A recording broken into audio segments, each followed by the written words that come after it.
जय हिंद, वणक्कम, सत श्री अकाल, नमस्कार। Welcome to Sonu army classes. जैसा कि आप थंबनेल देखकर समझ ही गए होंगे कि आज हम बायोलॉजी की जो 25 अप्रैल को एग्ज़ाम हुई है नर्सिंग असिस्टेंट के स्टूडेंट्स की, उनको जो एग्ज़ाम में क्वेश्चंस पूछे गए थे वो हम आज एनालिसिस करेंगे। तो ये एनालिसिस जिनकी एग्ज़ाम हो चुकी है उनके लिए बेनिफिशियल रहेगी, वो अपना क्वेश्चन का आंसर चेक कर सकते हैं। और जो आने वाली एग्ज़ाम के लिए तैयारी कर रहे हैं स्टूडेंट्स, उनके लिए भी बहुत ज़्यादा बेनिफिशियल होने वाली है, ताकि आपको समझ में आ जाएगा कि जो एग्ज़ाम का लेवल है किस तरह से था, किस तरह के क्वेश्चंस पूछे गए थे और कौन कौन से टॉपिक्स हैं जो हमें एग्ज़ाम के लिए पढ़ना चाहिए। तो चलिए इन क्वेश्चंस को हम डिस्कस कर लेते हैं। बायोलॉजी में क्वेश्चन पूछा गया था कि स्पायरोगायरा में जो जनन की विधि होती है, the method of reproduction in spirogyra is, वो कौन सी होती है, ये पूछी गई थी। तो ये जो डायग्राम में आपको दिखाई दे रहा है, ये स्पायरोगायरा की जो प्रजनन की जो रिप्रोडक्शन की मेथड है वो शो कर रहा है, वो दिखा रहा है किस तरह से होता है। तो ये जो स्पायरोगायरा है ये क्या हो जाता है, ब्रेक हो जाता है, टूट जाता है, खंडित हो जाता है और क्या होता है, दो पार्ट्स में डिवाइड हो जाता है और ये अलग अलग फिर नए जीव का निर्माण कर लेते हैं। तो ये जो खंडन की विधि है ये किस में होती है, स्पायरोगायरा में। तो जो क्या कहलाती है, विखंडन, या फिर इंग्लिश में हम इसे बोले तो फ्रेगमेंटेशन। तो फ्रेगमेंटेशन या फिर विखंडन की जो मेथड है जनन की वो पाई जाती है स्पायरोगायरा में। चलिए नेक्स्ट क्वेश्चन डिस्कस कर लेते हैं। डेंगू किससे होता है, व्हाट काजेज डेंगू। अब ये ऑप्शन स्टूडेंट्स नहीं शेयर कर पाए, तो अगर आपको पूछा गया कि डेंगू किससे होता है, जैसे विषाणु, जीवाणु या इससे किसी से होता है, तो आपको आंसर देना होगा विषाणु से होता है। अगर विषाणु होगा आपके ऑप्शन में तो आपने, अगर वायरस जिसे कहते हैं वो बिल्कुल करेक्ट होगा। या फिर इसके अलावा आपसे पूछा कि ये किसके द्वारा फैलता है, तो ये मच्छर के द्वारा भी फैलता है, यानी मॉस्किटो भी इसका आंसर होगा। और उसका नाम भी आपको बता देती हूँ मैं, एडिस। एडिस जो मॉस्किटो है, मच्छर है, उसके द्वारा ये फैलता है। या फिर विषाणु या जीवाणु पूछा हो तो विषाणु के द्वारा। आप अपने ऑप्शन के अकॉर्डिंग इसका आंसर देख सकते हैं। नेक्स्ट क्वेश्चन पूछा गया था कि 1 ग्राम कार्बोहाइड्रेट में कितनी कैलोरी होती है, how much calories in 1 gram of carbohydrate. 1 gram carbohydrate में नियर अबाउट 4 कैलोरी होती है। नेक्स्ट क्वेश्चन पूछा गया था जल में घुलनशील विटामिन कौन से होते हैं, वाटर सॉल्युबल विटामिन आर। तो जल में जो घुलनशील विटामिन है वो कौन से स्टूडेंट्स, विटामिन बी और विटामिन सी, ये वाटर सॉल्युबल विटामिन हैं। चलिए नेक्स्ट क्वेश्चन पूछा गया था कि जो पिज़्ज़ा, पास्ता, जो जंक फूड्स होते हैं उनमें सबसे ज़्यादा मात्रा में क्या पाया जाता है। Junk foods are rich sources of which. तो किसके रिच सोर्सेस होते हैं, क्या ज़्यादा मात्रा में इसमें पाया जाता है, तो फिर इसमें क्या पाया जाते हैं, कार्बोहाइड्रेट्स, और इसके अलावा क्या पाया जाता है, वसा यानी कि फैट्स। ये चीज़ें पाई जाती है इसमें। नेक्स्ट क्वेश्चन पूछा गया था हाइपोथैलेमस किस अंग से संबंधित है, hypothalamus related to which part. तो स्टूडेंट्स हम हाइपोथैलेमस के बारे में डिस्कस कर चुके थे, हमने हाइपोथैलेमस के बारे में पढ़ा था कि इसके मेन फंक्शंस क्या क्या होते हैं। तो आपको इतना तो पता ही होगा, ये क्वेश्चन बहुत ईजी आया था कि जो हाइपोथैलेमस है वो किसका पार्ट है, ये ब्रेन का पार्ट है, दिमाग का पार्ट है। और इसके फंक्शंस में मैं आपको बता देती हूँ फिर से एक बार, और हम इसको रिकॉल कर लेते हैं फंक्शंस को।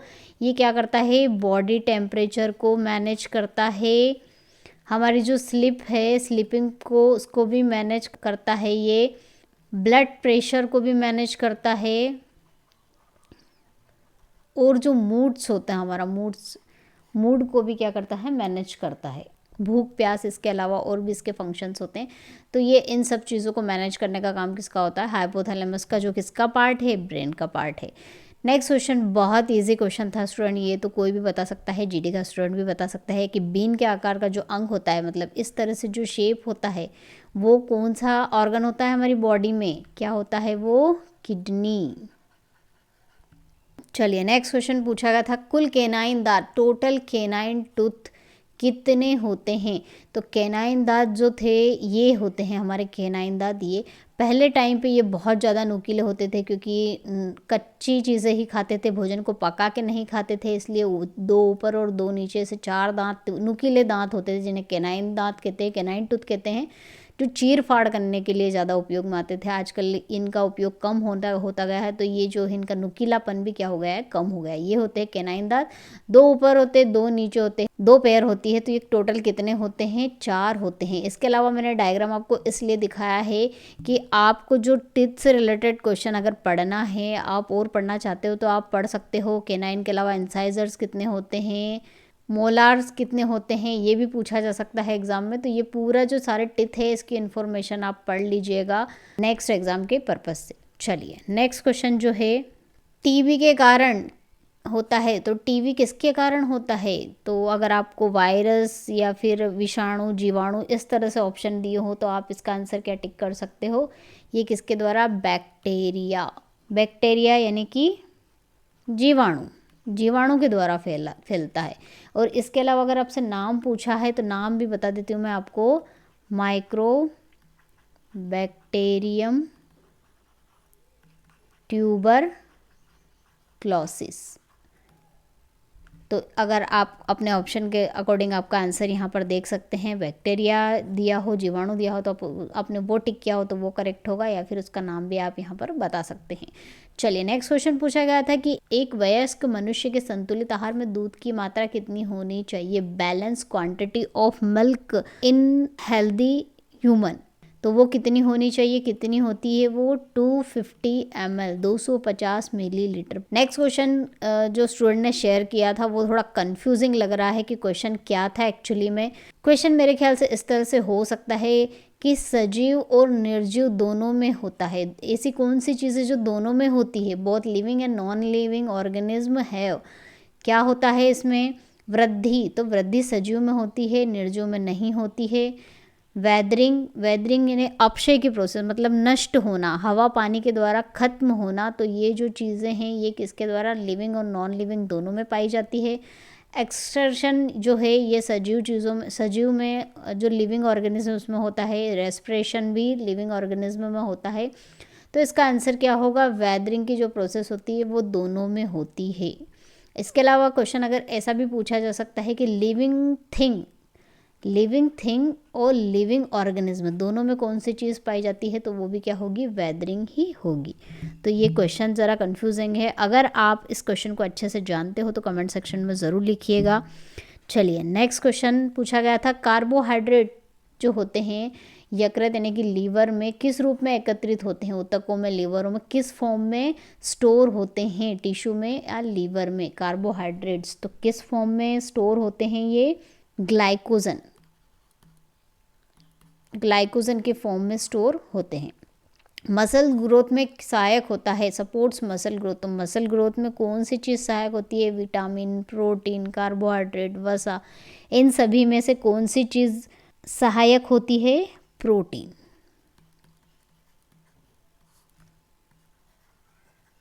प्रोटीन जो होता है वो हेल्पफुल होता है मसल्स ग्रोथ में। चलिए नेक्स्ट क्वेश्चन पूछा गया था कि कवक की जो कोशिका भित्ति होती है वो किसकी बनी होती है? What is the cell wall of fungi made up of? तो स्टूडेंट्स किसकी बनी होती है? ये काइटिन। चलिए नेक्स्ट क्वेश्चन पूछा गया था, जठर रस का निर्माण होता है, गैस्ट्रिक जूस इज प्रोड्यूस।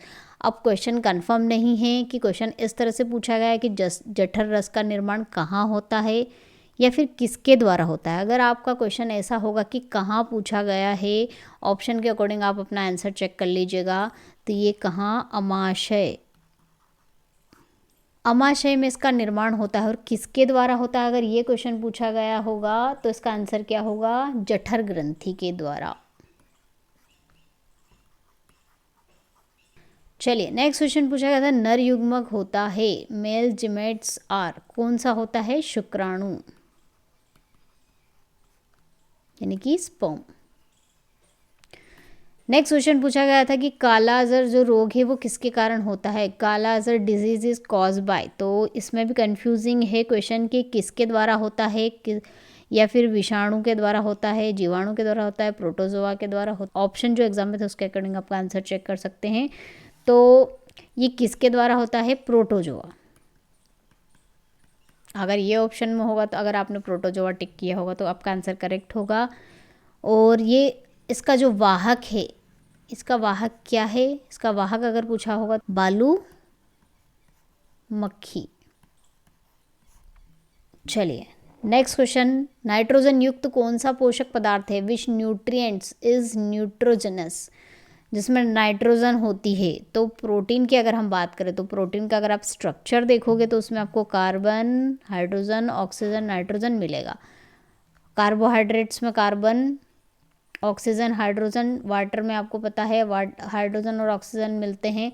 तो फैट्स में भी कार्बन और ये चीज़ें मिलती है। बाकी अगर प्रोटीन की बात करें तो जो नाइट्रोजन सिर्फ किसमें, प्रोटीन में ही आपको मिलेगी। तो इसका राइट आंसर क्या होगा, प्रोटीन। नाइट्रोजन युक्त कौन सा पोषक पदार्थ होता है, प्रोटीन। निम्नलिखित में से कौन सा तत्व पादपों में नहीं पाया जाता, which of the following elements are not found in plant. तो प्लांट में क्या नहीं पाया जाता है, NPK आपने सुना होगा, नाइट्रोजन, फॉस्फोरस, पोटेशियम, ये तीनों चीज़ें तो पाई जाती है, लेकिन क्या नहीं पाया जाता है, कार्बन। ग्लूकोज का सरलतम रूप क्या होता है, the simplest form of glucose is glycogen. चलिए नेक्स्ट क्वेश्चन है, एक लिंगी पुष्प होते हैं, यूनिसेक्सुअल फ्लावर्स हैव। क्या होता है एक लिंगी पुष्पों में, तो यहाँ पर लिंग इन्होंने डिफाइन नहीं किया है कि फीमेल है या मेल है। तो दोनों का मैं आपको बता देती हूँ, स्त्री केसर या पुंकेसर, या फिर इंग्लिश में अगर हम इसको बोले तो पिस्टिल्स, पिस्टिल्स और स्टेमेंस, स्टेमेंस। तो आप अपने ऑप्शन के अकॉर्डिंग इसका आंसर देख सकते हैं, क्योंकि इन्होंने डिफाइन नहीं किया है कि मेल है या फीमेल है, तो इसलिए या लगा के हमने दोनों इसमें आंसर दे दिया है।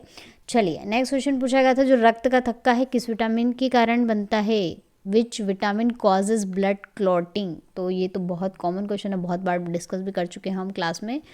विटामिन के की कारण जो रक्त का थक्का है वो जमता है। चलिए नेक्स्ट क्वेश्चन है, हाइड्रा में कौन सी विधि पाई जाती है, which method is found in hydra. तो हाइड्रा में कौन सी विधि पाई जाती है, मुकुलन, जिसे क्या कहा जाता है, बडिंग। मांस, मछली और अंडे में क्या पाया जाता है, what is found in meat, fish and egg. तो इसमें क्या पाया जाता है, किसके रिच सोर्स होते हैं ये, वसा और प्रोटीन, ये सबसे ज़्यादा मात्रा में पाया जाता है, फैट्स एंड प्रोटीन। मलेरिया किसके द्वारा फैलता है, what is the malaria spread by. तो मलेरिया किसके द्वारा फैलता है, ऑप्शन जो स्टूडेंट्स ने आंसर इसके जो डिस्कस किए थे, ऑप्शन डिस्कस किए थे, उसके अकॉर्डिंग वैसे तो इसका आंसर होना चाहिए कि मच्छर के द्वारा फैलता है। और कौन से मच्छर के द्वारा फैलता है, ये एनाफिलीज, फीमेल, मादा एनाफिलीज बोलते हैं इसको, उसके द्वारा फैलता है, ये इसका वाहक होता है। और फैलता है किसके द्वारा है, ये प्रोटोजोआ के द्वारा। अगर प्रोटोजोआ दिया हो ऑप्शन में तो वो आपका आंसर होगा, अदरवाइज इसका आंसर क्या होगा, मच्छर, एनाफिलीज। चलिए नेक्स्ट क्वेश्चन है, तंत्रिका तंत्र का अंतिम भाग क्या कहलाता है, what is the last part of the nervous system called. तो आपको आई थिंक स्टूडेंट ने डायग्राम के बारे में डिस्कस किया था कि डायग्राम दिया हुआ था एग्जाम में। तो इसका जो लास्ट पार्ट है, अभी तक जो हम इसकी थ्योरी पढ़ते हैं तो उसके लास्ट पार्ट ये माना गया है, जिसे क्या कहते हैं, सिनेप्सिस। लेकिन अगर आप अपने ऑप्शन के अकॉर्डिंग इसका आंसर चूज़ कर सकते हैं, जो डेंड्राइट्स होते हैं ये भी इसके लास्ट पार्ट माने गए हैं, लेकिन ज़्यादातर इसका आंसर क्या होना चाहिए, स्नैप्सिस होना चाहिए मेरे ख्याल से। और जो स्टूडेंट्स आने वाली एग्ज़ाम की तैयारी कर रहे हैं, अगर वो कंटेंट चाहते हैं तो हमारा सोनू आर्मी क्लासेस ऐप है, उसको डाउनलोड कर सकते हैं। वहाँ पर आपको नर्सिंग असिस्टेंट से रिलेटेड कंटेंट मिल जाएगा। टेस्ट सीरीज़ भी आपको अवेलेबल करवा दी गई है, ऑनलाइन एग्ज़ाम के हिसाब से आप उसकी प्रैक्टिस भी कर सकते हैं। और अगर आप आने वाले रिज़ल्ट की या फिर नई भर्तियों की भी जानकारी चाहते हैं कि नई भर्तियां कब आएगी, तो हमारे टेलीग्राम चैनल पर आप जुड़ सकते हैं, वहाँ पर आपको टाइम टू टाइम अपडेट मिलती रहती है। चलिए नेक्स्ट क्वेश्चन कर लेते हैं, केचुए द्वारा बनाया गया खाद क्या कहलाता है। तो केचुओं को हम क्या बोलते हैं, वॉर्म्स बोलते हैं। तो इनके द्वारा, इसको याद रखना बहुत ईजी है, वर्मी कंपोस्ट, वर्मी कंपोस्ट केचुए द्वारा बनाया गया खाद होता है। हृदय का दायां अलिंद कहाँ स्थित होता है, where is the right atrium of the heart located. तो स्टूडेंट्स जो है हमारा दायां नहीं देखना है, हमारा दायां देखोगे तो इधर का आप आंसर दे दोगे, क्योंकि डायग्राम खाली दिया था आई थिंक, और उसमें पूछा गया था कि इसमें से राइट चैम्बर कौन सा है, राइट चैम्बर में राइट आर्ट्रियम कौन सा है, ये पूछा गया था। तो कौन सा होता है, दायां अलिंद, ये वाला भाग होता है और नीचे वाला क्या होता है, वेंट्रिकल, ये नीचे वाला पार्ट होता है। तो राइट साइड वाला कौन सा, ये होगा, लेकिन कौन सा, ऊपर वाला होगा। तो अगर आपने ये टिक किया होगा या फिर इसको आंसर दिया होगा तो वो क्या होगा, करेक्ट होगा। चलिए नेक्स्ट क्वेश्चन पूछा गया था, विटामिन डी की कमी से कौन सा रोग होता है। तो विटामिन डी की कमी से हम हमेशा पढ़ता है रिकेट्स होता है, लेकिन रिकेट्स क्या होता है, मैन ज़्यादातर क्या होता है, चिल्ड्रंस में होता है, बच्चों में होता है। रिकेट्स में अगर आपका ऑप्शन में होगा तो वो भी करेक्ट होगा। और इसके अलावा मैं एक और नाम बता देती हूँ आपको रिकेट्स के अलावा, ओस्टियोपोरोसिस। ओस्टियोपोरोसिस जो होती है ये भी विटामिन डी की कमी के कारण ही होती है। तो आप अपने ऑप्शन के अकॉर्डिंग आपका आंसर इसमें से देख सकते हैं। मल्चिंग क्या होता है, व्हाट इज़ मल्चिंग। तो मल्चिंग क्या है स्टूडेंट्स, ये एक मेथड होती है प्रोटेक्ट करने की, किसको, हमारे जो खेत होते हैं, फील्ड्स होती हैं, क्यारी होती है, गार्डन जो होते हैं, इसकी जो ओपन सॉइल होती है, खुली मिट्टी जो होती है, उसको ढकने की, उसको कवर करने की, ढकने की जो प्रक्रिया होती है, खुली मिट्टी को ढकने की प्रक्रिया को क्या कहा जाता है, मल्चिंग कहा जाता है। तो स्टूडेंट ये थे हमारे बायोलॉजी के जो 25 अप्रैल को एग्ज़ाम में पूछे गए नर्सिंग असिस्टेंट के एग्ज़ाम जो हुई थी उसमें पूछे गए क्वेश्चंस थे। अगर आपको इन क्वेश्चंस में कुछ भी डाउट हो तो आप कमेंट सेक्शन में पूछ सकते हैं। और बायोलॉजी के अगर आप और क्वेश्चन सॉल्व करना चाहते हैं तो हमारी प्लेलिस्ट को फॉलो कर सकते हैं, जो आपको लास्ट में ये अभी विंडो में दिखाई दे रही होगी, वहाँ पर क्लिक करके आप बायोलॉजी की जो प्लेलिस्ट है उसको देख सकते हैं। उसमें आपको बायोलॉजी के इंपॉर्टेंट क्वेश्चंस भी मिल जाएंगे। तो स्टूडेंट्स मिलते हैं नेक्स्ट क्लास में, तब तक के लिए जय हिंद, जय भारत, वंदे मातरम।